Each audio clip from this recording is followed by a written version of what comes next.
Woke supremacy It's news. Monday, August 29th. It's pretty much the end of summer. There is new reaction this morning after a heavily redacted copy of the FBI affidavit used to justify the search of former President Donald Trump's Mar-a-Lago home was unsealed on Friday. The 36-page affidavit revealed details of the federal government's efforts to recover classified documents, including top-secret information that Trump is alleged to have illegally taken from the White House at the end of his presidency. The affidavit states that in mid-May, FBI agents conducted a preliminary review of the contents of 15 boxes Trump returned to the National Archives from his Florida property in January and, quote, identified documents with classification markings in 14 of the 15 boxes.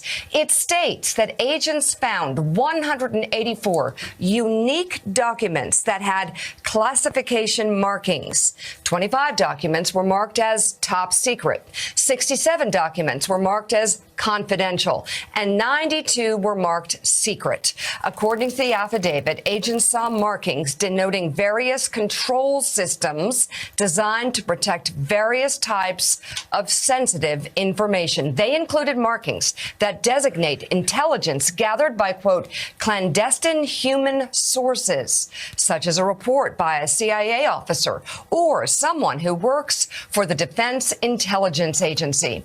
As for the redactions, they were primarily found in the section providing probable cause for the search, which is about 20 pages long. One almost completely blacked out section is titled, "There is probable cause to believe that documents containing classified national defense information and presidential records remains at the premises." A federal judge has indicated she will appoint a special master to review the materials seized from Mar-a-Lago by federal agents. U.S. District Judge Aileen Cannon, who was appointed by Trump in 2020, issued a 2-page order on Saturday despite not yet hearing arguments from the Justice Department.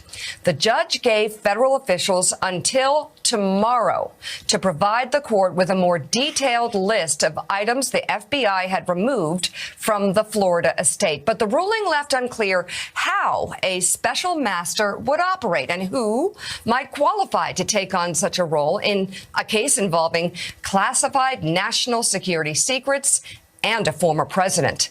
Meanwhile, National Intelligence Director Avril Haines announced her office will conduct a damage assessment related to Trump's handling of top secret documents. Writing in a letter to lawmakers on Friday, Haines said her office will, quote, lead an intelligence community assessment of the potential risk to national security that would result from the disclosure of the relevant documents.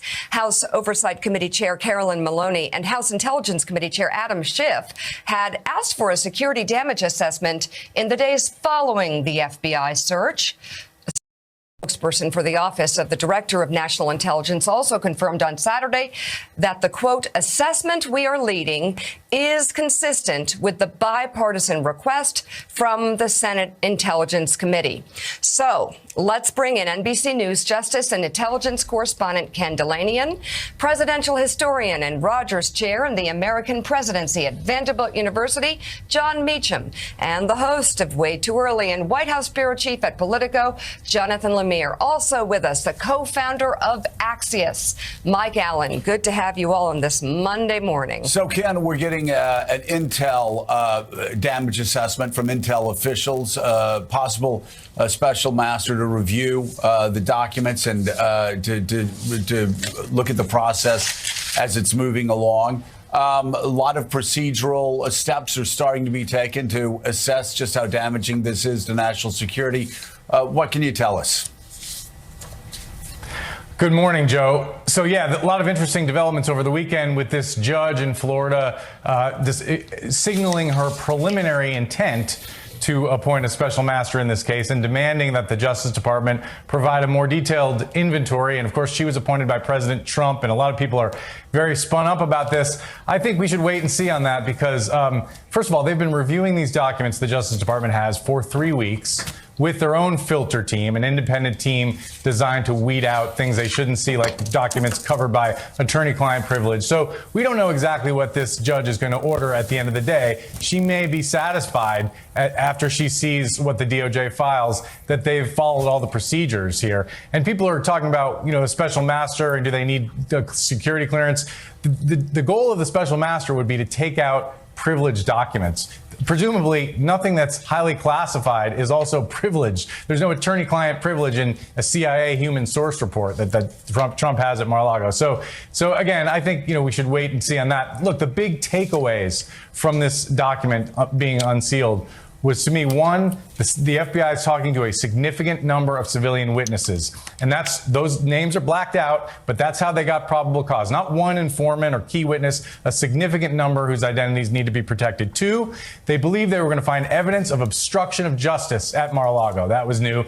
And then three, the incredibly highly classified nature of some of these documents, things that normally would never be outside of the originating agency like the CIA, let alone a secure vault. Things that could compromise sources and methods, could get people killed. Those are the kind of markings, human control system, meaning possibly a report by a CIA officer about his or her interview with an overseas spy, sitting in Donald Trump's golf club at Mar-a-Lago. Just stunning, stunning developments, guys.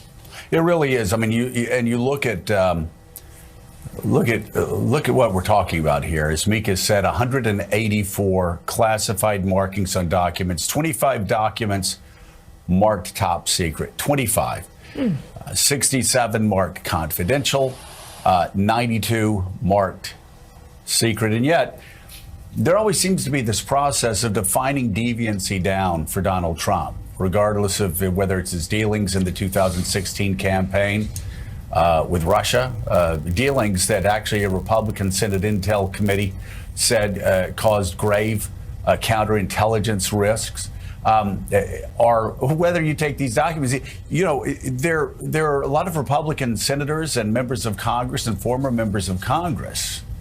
I know this is a former member of Congress, that if we had mishandled documents, if we'd taken one document, one top secret document, let alone 25 or 10 documents with classified markings, the FBI would be at our house the next day. And all of these senators and all of these members of Congress that are suggesting that, or newspaper editorialists who are suggesting that somehow this is much ado about nothing, they would all be in jail. They would all be in jail.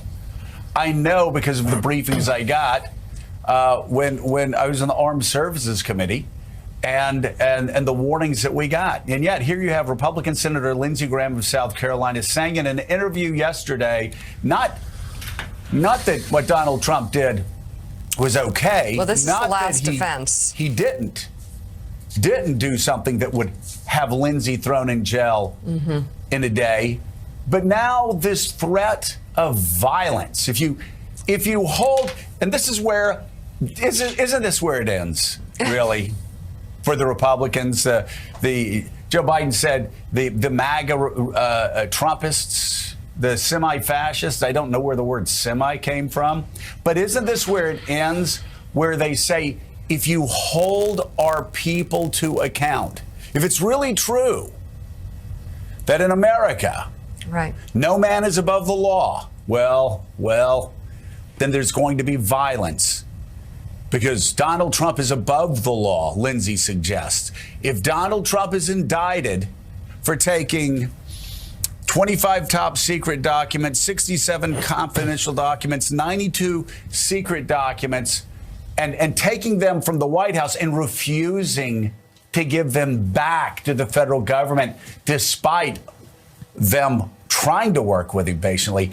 If he is indicted for doing something that would have members of Congress thrown in jail immediately, well, there may be riots out there. There may be violence. That's Lindsey's warning. Take a look.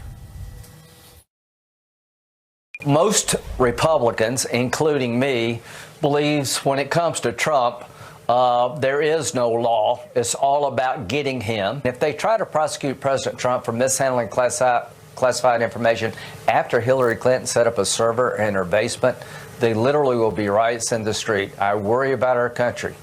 Riots in the street, so there's a threat of violence. And of course, Lindsey at least admitted the truth, that when it comes to Donald Trump, he and other Republicans believe, quote, there is no law. Now, on ABC News, retiring Republican Senator Roy Blunt of Missouri brought up Hillary Clinton's emails.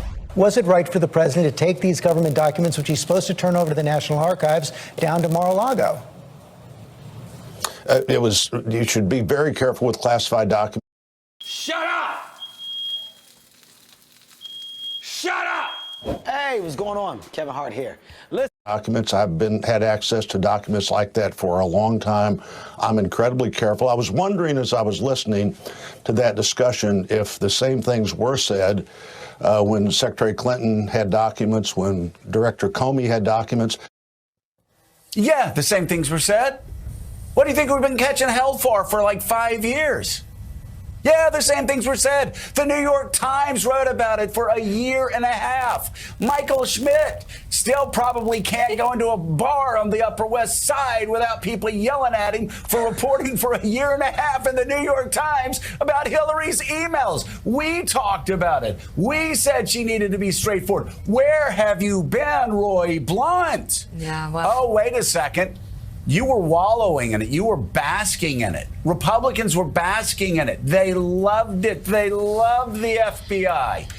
When James Comey, 10 days before the election, sent a letter that they knew, that Donald Trump knew would throw the election his way. I mean, So, the obvious, Joe, is that please. Hillary Clinton's emails.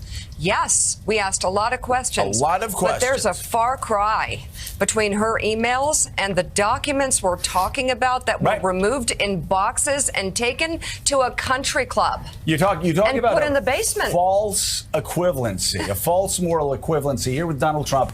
Let me just say it. I don't know if you're just waking up right now, but 184 classified markings on documents that Donald Trump took out of the White House improperly, most likely illegally. 25 documents marked top secret.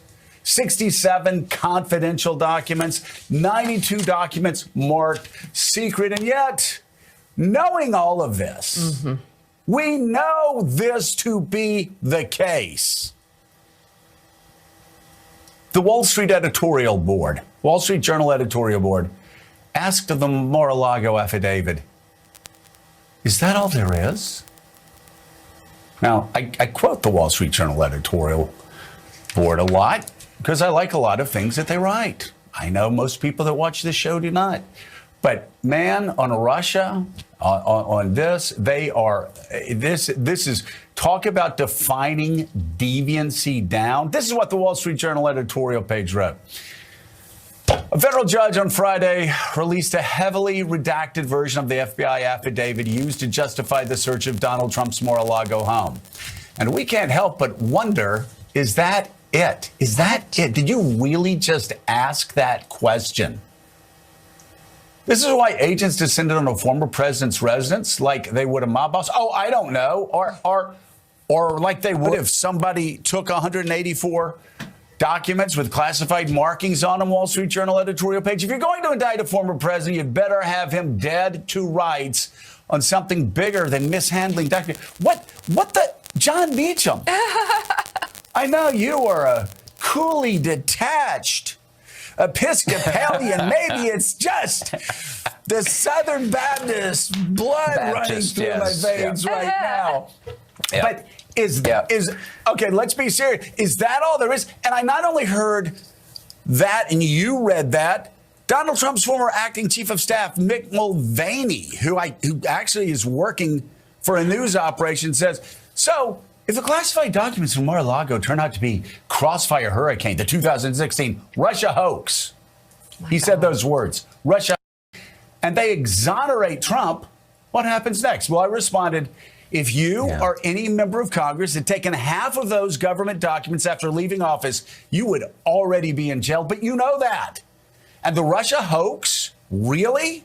The Republican Senate Intel Committee said Trump's 2016 campaign caused, quote, and this was Marco's committee, by the way, a grave counterintelligence threat. John Meacham, despite our tone this morning, despite my tone this morning, this is so damn serious because here you have the Wall Street Journal editorial page. I know it has a conservative bent, but it's written a lot of great editorials on January 6th. It's called Trump Out for lying about the stolen election. But here you have the Wall Street Journal asking, is this it? When you're talking about a president seizing top secret documents from the White House and refusing to return them. You've got here this machinery of reflexive and perpetual